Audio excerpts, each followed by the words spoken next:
How's everybody doing? My name is Anthony Brian Logan, and today we got to talk about Elon Musk finally buying Twitter officially. There's been a bunch of back and forth for what feels like months over the whole situation because he was trying to get a lower price, allegedly. He was trying to get out of the deal, allegedly. There was court action against him. You had employees at Twitter talking about, if you come here, I'm going to leave. There's been all kind of back and forth over the whole deal. But Elon Musk announced that he has officially purchased Twitter for $44 billion. That's billion with a B. A lot of money for Twitter. Now, I'm not sure what he's going to do as far as any kind of immediate change, except for slashing the workforce by right around 75%. And that's probably the right thing to do because at a certain point, how many employees does Twitter need? I don't know the inner workings of Twitter. Don't misunderstand me. But if you can cut it to 75%, I'm thinking Elon Musk is not a dumb person. Okay. You know, you're talking about a multi-billionaire. You got this great company, Tesla. You got a great mind. I think if he says he can do that, he probably can. He probably has consultants and people that are in tech that know a lot about the whole situation. They say, okay, we got a lot of bloat going on at Twitter. There's a lot of money being spent for no reason. Go ahead and cut that workforce. Cut a lot of these woke people out. And if you've seen some of these people talking about, hey, here's my day at Twitter. I go get coffee and, you know, I do yoga poses and I'm riding my bicycle with no helmet on a jagged expressway or whatever. If you see stuff like that, you're like, okay, maybe that person could go ahead and actually leave. And as a matter of fact, I got a picture, a hilarious picture, if I do say so myself. This is of Elon at Twitter, and you can see the reaction from some of these employees here, right? Now you have a circle on the screen highlighting a young lady in her face, and you know she doesn't look too happy. She does not look too happy at all. But look at everyone around them. I mean, the guarded body language, closed off. You see what I'm saying? Like you have pretty much everybody in the picture doing that because Elon Musk is just sitting there talking to him. So a lot of these employees right here could go ahead and actually leave. They may be the ones who are getting fired because I'm not sure if he's been able to implement the 75% purge quite yet. So they may be thinking, hey, this guy's going to get me fired. I'm not going to have a place to live tomorrow. I don't really know what's happening. I'm sure they get proper notice. And they won't just get, Barney Rubble out the door like on The Simpsons.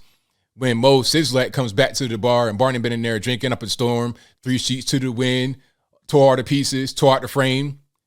He probably won't do that to them or the Uncle Phil Jazz Fresh Prince, but they're going to be gone regardless. And I think that they understand that. And they also don't like Elon because of his political affiliations or the things he says on Twitter. They don't like some of the stuff. They don't like the whole Joe Rogan collaboration. They don't like the Kanye collaboration. So they may not like Elon just because he's Elon before they met him and the news of the 75% purge. They may feel like they're in that bunch. So, yeah, that's why they probably don't like what's going on. And I have an article right here I'm going to get through. Of course, all of this will be in the description so you can check it out for yourself. And Elon, of course, posted a thing at the very to announce his takeover of Twitter. See, I saw this clip. I didn't really catch it at first because he brought a sink into Twitter headquarters, like a sink, just a sink by itself. No cabinets or drawers, silverware, nothing like that, just a sink. And his caption was, entering Twitter HQ, let that sink in. Get it? So let that sink in, meaning open the door. I have a sink, let me in with the sink. So let the sink in and then let the new sink in. So that was that right there. You got to get the Twitter logo right there. And then here he is carrying the sink. Right. So that's what's going on with that. Very interesting. And he's been talking about buying Twitter for a long time. Here's a tweet from him just yesterday. He says, a beautiful thing about Twitter is how it empowers citizen journalism. People are able to disseminate news without an establishment bias. Exactly. Yeah, a lot of my news I get comes from Twitter. Now, I'm not saying that I believe everything that comes to social media. I do my due diligence to do my background to research what's happening. But a lot of news that I get comes from Twitter because the stories that I care about, the stories that are pretty important, the mainstream media does not really want to cover. They'll ignore them, but they'll be on Twitter. Videos will be on Twitter. And then I'm able to find independent sources and sometimes even the mainstream media sources to corroborate it. But the mainstream media sources won't highlight these stories that I cover as much as they'll cover, let's say, a George Floyd type situation. They'll cover that relentlessly, but a story that is very important to all of us. And to me, it gets just kind of swept under the rug. It'll get a brief mention and no more.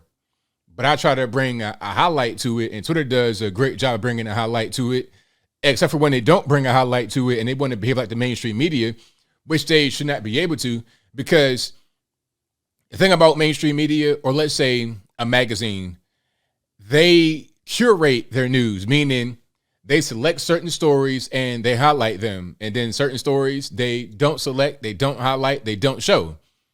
They have that right as a publisher to do certain things like this. But when you're talking about a social media platform, they're protected. You see, a publisher has to promote things or publish things that are true. If they put out fake news, false information, they can be sued. They can be held liable. If they put out libelous or defamatory things, it could be held liable for that. So they have to be very careful with what they put out. But not mainstream media, but Twitter, Facebook, etc., they're protected because, hey, we're just a platform. We don't actually publish anything. It's the users who publish a thing.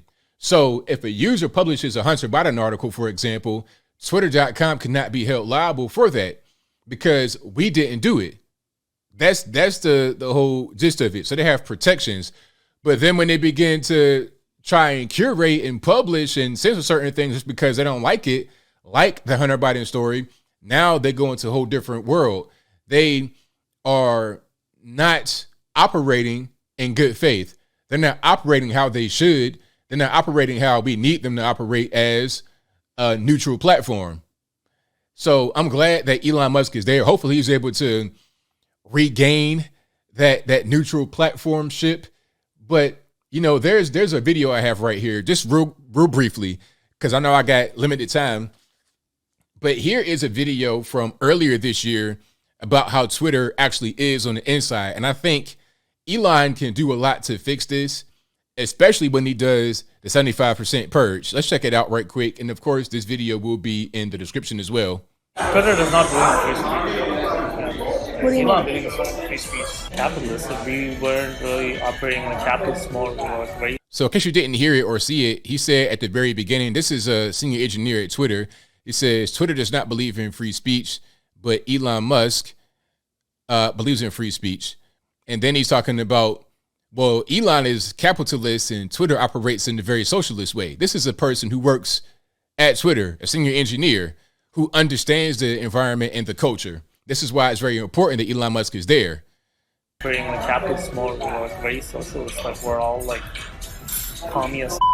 Ideologically, it does not make sense, like, because we're actually censoring the right, not the left. Because everyone on the right wing will be like, bro, it's okay to say, just gotta tolerate it. The left will be like, no, I'm not gonna tolerate it. I need it censored, or else I'm not gonna be in the platform. So it does serve the right. It's true, there is a bias. But I don't know, the two parties can truly coexist on one platform. What do your colleagues say about it? Like, They hate it. Oh my god, I'm at least like okay with it, but some of my colleagues are like super left. what do they say? They're like, this will be my last day if it happens. Has much changed since? Well, you know what? I'm gonna pause it right there. You can see the rest of it here in the description. But what they said about, well, if it happens, that'll be my last day. Well, it might be your last day and it might not be your choice. How about that? It might not be your choice. And if you say anything on Twitter.com or anywhere else that's publicly available, talking about if Elon Musk comes in, I'm going to quit, well, you might get fired just because of the purge. We got to cut these jobs anyway. But as I close, I want to say this. Shout out to Elon Musk for finally buying Twitter. He said he bought it. So I guess all the court action has ceased. Maybe there's still court action going on because you know how the courts are. That can be going on for years. But I think that it's pretty much done. He announced it. is over with. It's a wrap. He has purchased Twitter for $44 billion US. And I think I'll leave that right there for now. And what say you? How do you feel about Elon Musk buying Twitter? Does it make sense? Does it not make sense? Whatever your thoughts are, let me know in the comments below. You guys should pretty much know where I'm at. I am in favor of Elon Musk buying Twitter. I'm in favor of anybody that has a more neutral point of view and a more common sense approach to the world in which we live and human interaction and politics. I'm in favor of that kind of guy being able to be in control of a platform. That's very important. People say whatever they want to say about Twitter, oh, they censor. At the end of the day, Twitter is very important. It's a tool that is more powerful, in my opinion, than the federal government of the United States of America. Social media is more powerful than the government, which is why the government are trying to regulate it and trying to make them do certain things. That's why the federales are calling Twitter, trying to put pressure on them to do certain things. And also with your smartphones. Remember the whole thing about the federales trying to pressure Apple into making the backdoor into encryption? You see what I'm saying? The private sector is becoming more powerful than the federal government, which they should be. The federal government should be in the background doing very basic things that are important, like, I don't know, national security, which is not doing very well right now. But different story, I digress. They should focus on that kind of thing, not on trying to regulate small business that probably don't need that much regulation anyway. But whatever your thoughts are, please let me know in the comments below. And that's all I got to say for this video. If you like what you heard, please comment, rate, share, and subscribe. Peace.